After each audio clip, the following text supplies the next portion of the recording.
see this landing here. Coming in with a 58 knot gust crosswind component.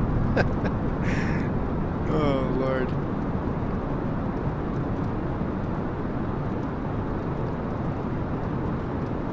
Wow. I don't think you can get any smoother than that. I've had worse landings on regular weather. That was great. Rudder before nose wheel touchdown. You don't necessarily have to, and this is real pilots will tell you this, you don't necessarily have to just dump the rudders right before touchdown. Plus, there's also reasons you don't do that in real life. Because when you so if you're going to do the right rudder, you're going to rudder over like that, you're going to want to, so what happens is when you right rudder, you're going to have to turn the ailerons to the left, and sometimes most pilots will wait till they land, then swing the rudder over.